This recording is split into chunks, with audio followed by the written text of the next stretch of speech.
जल चैप्टर का हम लोग पार्ट सेकंड देखते हैं। पार्ट 1 में हम लोग आसु जल की चर्चा किए थे और पार्ट सेकंड में हम लोग पार्ट फर्स्ट में आसु जल और मृदु जल की चर्चा कर लिए थे। पार्ट सेकंड में अब कठोर जल की चर्चा करते हैं। कठोर जल को कहते हैं हार्ड वाटर।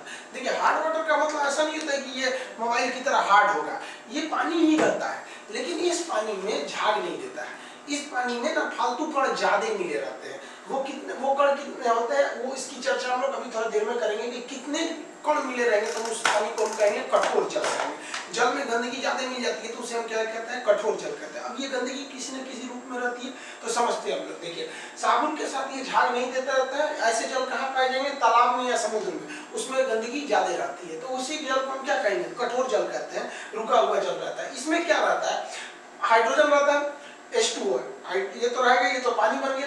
अब इसमें कैल्शियम या मैग्नीशियम कोई एक हो सकता है। कैल्शियम या मैग्नीशियम के अगर बाइकार्बोनेट भी मिल सकते हैं, क्लोराइड या सल्फेट भी मिल सकते हैं। इस हिसाब से हम इस कठोरता को दो भाग में बांटते हैं।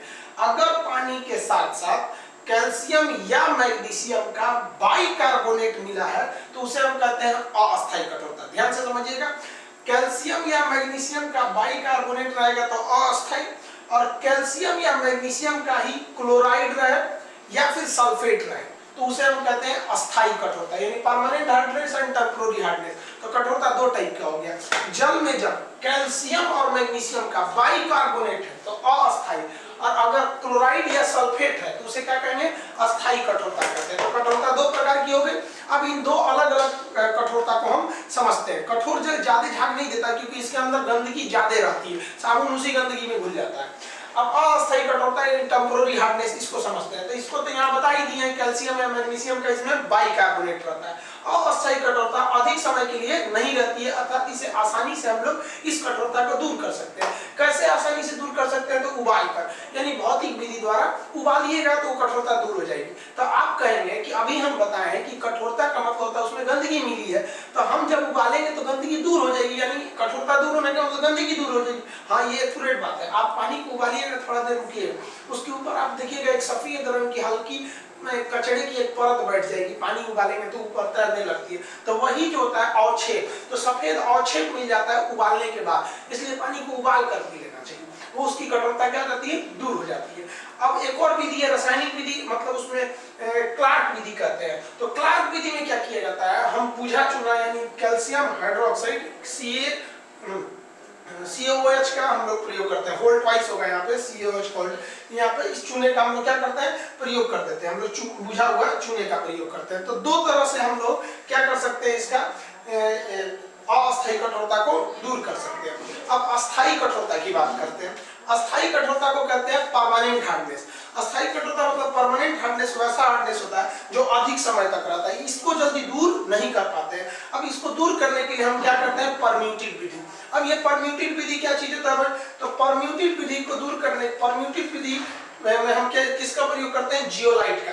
जियोलाइट मिलाकर, जियोलाइट पदार्थ होता है, इसका फॉर्मूला देखिए Al2Si2O8 और XH2, यानी पानी की मात्रा इसमें फिक्स नहीं रहती है। उसके द्वारा हम अस्थायी कठोरता को दूर करते हैं। अस्थायी कठोरता को दूर करने के लिए एक और चीज प्रयोग करते हैं, सोडियम कार्बोनेट।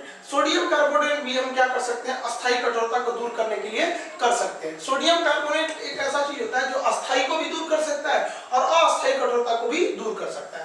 तो कठोरता दो प्रकार की हो गई, हम लोग देख लिए इसको। अब कठोरता के हम लोग मात्रक समझ लेते हैं। कठोरता की माप कैसे करते हैं। कठोरता का मात्रक होता है पार्टिकल पर मिलियन, यानी ppm। पार्टिकल पर मिलियन को भी हम कठोरता में व्यक्त कर सकते हैं, लेकिन ज्यादा प्रयोग हम लोग ppm का नहीं करते। हम लोग ज्यादा प्रयोग मिलीग्राम पर लीटर में करते हैं, यानी 1 लीटर पानी में कितना मिलीग्राम का अशुद्ध पदार्थ मिला हुआ है उसकी मात्रा पे करते हैं। इस हिसाब से हम पानी को दो भाग में बांट देते हैं। एक हो गया सॉफ्ट वाटर, इसकी जो कठोरता होती है वो 0 से लेकर 60 मिलीग्राम पर लीटर होती है। मिलीग्राम 60 मिलीग्राम पर लीटर होती है। और अगर इसकी कठोरता 60 मिलीग्राम पर लीटर से ज्यादा चला गया तो उसे हम लोग कहते हैं हार्ड वाटर। तो हार्ड वाटर आप समझ गए, कठोर जल किसे कहते हैं, ये जल का सेकंड पार्ट हो गया। तो कठोर जल क्या हो गया, जल के अंदर अगर अशुद्धि मिला देंगे तो वो अशुद्धि तो कठोर ही रहता है, तो इस कारण वो उसकी कठोरता को बढ़ा देता है। और ऐसे जल को अगर आप बोतल में रखते हैं तो आप देखते होंगे आपका पानी का बोतल हल्का सा नीचे से पीलापन होने लगता है वहां पर, तो ये कठोर जल होते हैं। इसको दो प्रकार से होते हैं, ये साबुन के साथ अच्छा से झाग नहीं देते हैं। तब ये हो गया हमारा कठोर जल। अब एक जल बच गया हम लोग का भारी जल, तो उसको समझ जाते हैं हम लोग।